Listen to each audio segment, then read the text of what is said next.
जय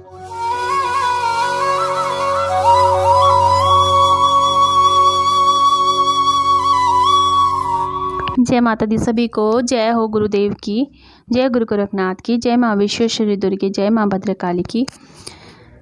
आज जो वीडियो मैं आपके लिए लेकर आई हूँ वो एक बच्चे की रिक्वेस्टिंग वीडियो है।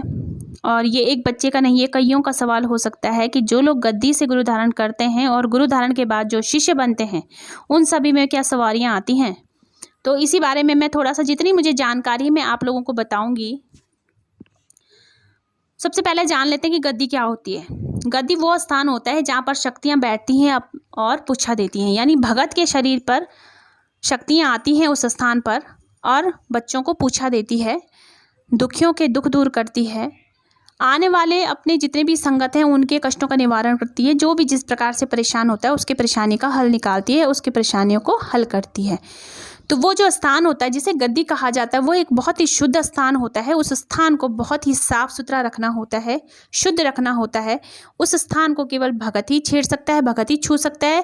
थर्ड पर्सन उसको बिल्कुल हाथ भी नहीं लगा सकता है, क्योंकि वो एक नॉर्मल स्थान तो बिल्कुल भी नहीं रहता है, क्योंकि वो शक्तियों की बैठने की एक जगह होती है, इसलिए उसे गद्दी कहा जाता है। दूसरी बात है कि गुरु धारण कौन कौन कर सकते हैं।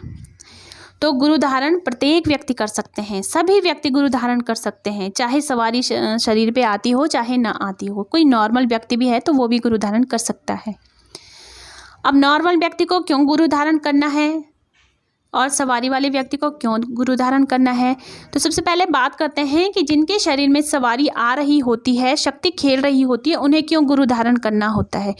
देखिए, जिसके शरीर पे शक्ति आती है, जब वो किसी ऐसे व्यक्ति के सामने खड़ा होता है जिसके ऊपर के संकट है, और अगर शक्ति बिल्कुल सच्ची है, सवारी बिल्कुल सच्ची है और अपनी प्रबल शक्ति से खुलकर आती है उस बच्चे पे, तो अगर उसके सामने कोई ऐसा व्यक्ति खड़ा होगा जो परेशान है, जिसके ऊपर कोई परेशानी है, संकट है या कुछ ऊपरी प्राई कोई ऐसी बाधा है जिससे वो परेशान है, तो वहाँ पर शक्ति आकर अपना काम करती ही करती है। हम उसे नहीं रोक सकते, वो आती है, अपना काम करती है और चली जाती है।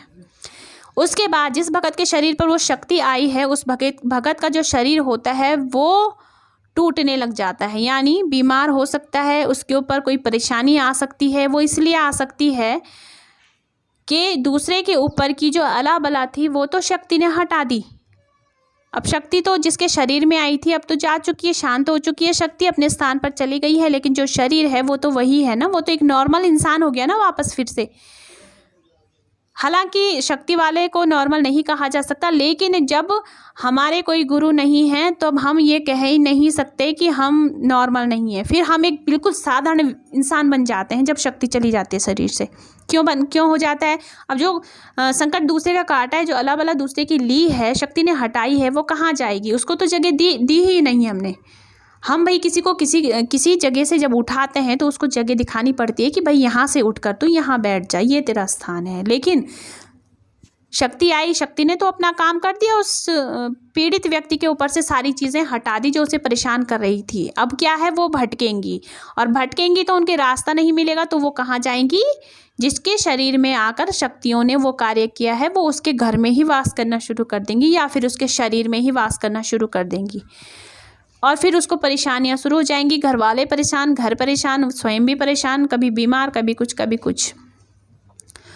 तो इसलिए इन चीज़ों को निपटारा करने के लिए जो खड़े होते हैं आगे वो गुरु ही होते हैं, क्योंकि गुरु ही ज्ञान देते हैं कि हमें किस प्रकार से आगे कार्य करना होता है। अब जिन लोगों के गुरु नहीं होते हैं, अगर उन पे शक्ति आती है तो शक्ति बहुत ही अस्थिर रहती है, कंट्रोल में नहीं रहती है, कहीं पर भी आ सकती है, कहीं पर भी इंसान झूल जाता है। लेकिन जब गुरु बना लिए जाते हैं, गुरु दीक्षा मिल जाती है, तो शक्तियाँ कंट्रोल में रहती हैं। वो अपने आसन पर ही बैठकर आएंगी, अपनी गद्दी पर ही बैठकर आएंगी, और कहीं आएंगी भी तो वो अगर परेशानी है ज़्यादा ही तो वो आ भी जाएगी, काम भी कर देगी, लेकिन वो रास्ता उसको दिखा भी देगी कि अब तुझे कहाँ जाना है, यानी उस परेशानी, उस संकट को रास्ता भी दिखा देगी कि तुझे कहाँ जाना है, उसे उसकी जगह तक ही पहुँचा देगी। तो शक्तियों वाले शरीर को तो गुरु दीक्षा इसलिए चाहिए, और जिनके शरीर पे शक्तियाँ नहीं आती उन्हें गुरु दीक्षा क्यों चाहिए, उन्हें क्यों लेनी चाहिए।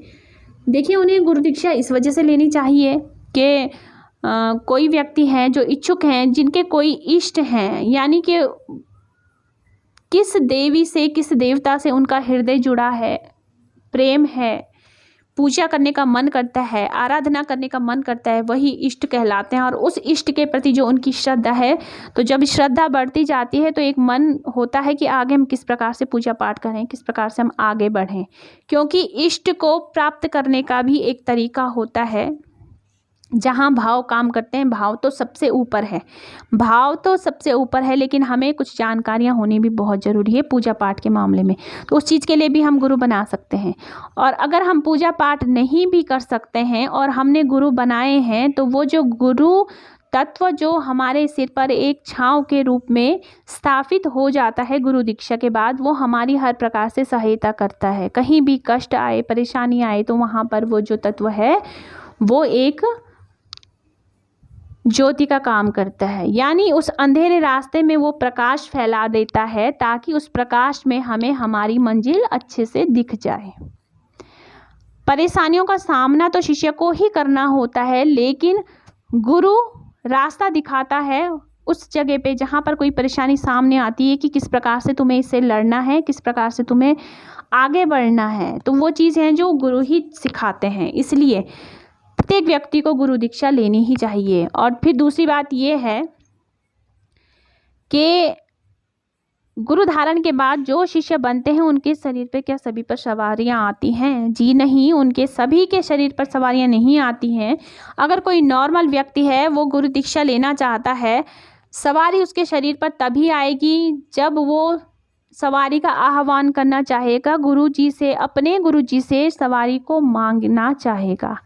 और वो जो सवारी उसके शरीर में आएगी, वो उसी दरबार की शक्ति होगी, क्योंकि वो गुरु द्वारा प्रदान की जाती है, अगर वो व्यक्ति चाहता है तो। और अगर वो केवल नॉर्मल भक्ति करना चाहता है, वो शरीर पर किसी सवारी को नहीं खिलाना चाहता है, तो सवारी शरीर पर नहीं आती है। हाँ, अगर कोई चाहता है गुरु दीक्षा लेने के बाद कि सवारी शरीर पर खेले, वो भी कुछ गद्दी लगाए या कार्य करे आगे, तो वो अपने गुरु जी से आग्रह करके वो सवारी प्राप्त कर सकता है, वो शक्ति प्राप्त कर सकता है। फिर वहाँ पर गुरु जी शक्ति को अपने शिष्य को प्रदान करते हैं, शक्ति अपने शिष्य को प्रदान करते हैं, अपने दरबार की जो उनकी अपनी शक्तियाँ होती हैं उनको अपने शिष्य को प्रदान करते हैं। तो नॉर्मल सा व्यक्ति भी है, वो गद्दी लेने के बाद अगर चाहे तो उसके शरीर पर सवारी खेल सकती है, और अगर वो नहीं चाहता है, वो सिर्फ पूजा भक्ति करना चाहता है, तो वो सवारी उसके शरीर पर नहीं आती है।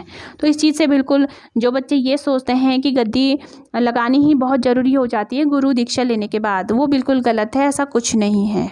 हाँ, वहाँ पर गद्दी लगानी ज़रूरी हो जाती है जहाँ आपके शरीर पर पहले से ही सवारी आ रही है और वो गद्दी मांग रही है। फिर आप कुछ भी नहीं कर सकते, फिर आप मना कर ही नहीं सकते, क्योंकि आप मना करोगे तो सवारी तो चाहती है कि वो गद्दी लगाए, जन कल्याण करे, लेकिन आप नहीं चाहते तो आप परेशान रहोगे। इसलिए हमें उस शक्ति के अनुसार चलना ही पड़ता है। और ज़रूरी भी नहीं है, गद्दियाँ भी दो प्रकार से लगती हैं। एक गद्दी लगती है सिर्फ अपने घर के लिए, और एक गद्दी लगती है बाहर के लिए।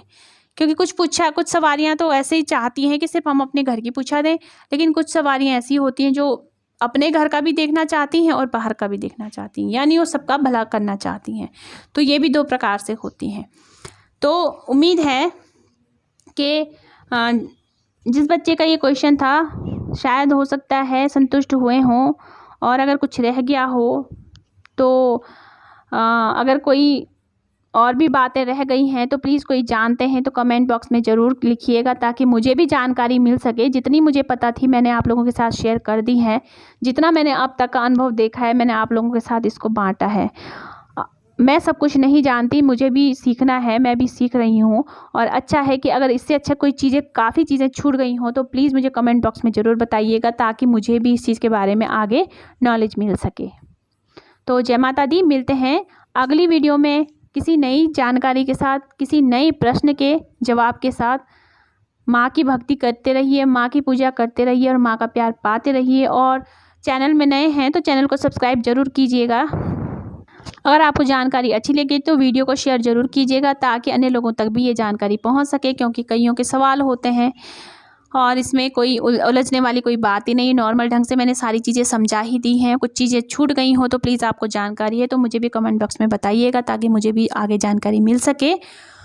और वीडियो को लाइक ज़रूर कर दीजिएगा अगर आपको जानकारी पसंद आई है तो। वीडियो को शेयर भी कीजिएगा और सब्सक्राइब कीजिएगा जो लोग पहली बार वीडियो देख रहे हैं चैनल में आए हैं। जितना संभव होगा व्हाट्सएप पर जितने किसी के भी प्रश्न आते हैं मैं सभी का जवाब देने की कोशिश करती हूँ। किसी का तो व्हाट्सएप पर ही जवाब दे दिया जाता है और किसी का जो मुझे लगता है कि नहीं ये विस्तार से समझाने की ज़रूरत है उसका एक वीडियो ही बनता है। और ये जो रिक्वेस्टिंग वीडियो था ये किस बच्चे के आग्रह पर ही बना था। तो हंसते रहिए, मुस्कुराते रहिए। जय माता दी।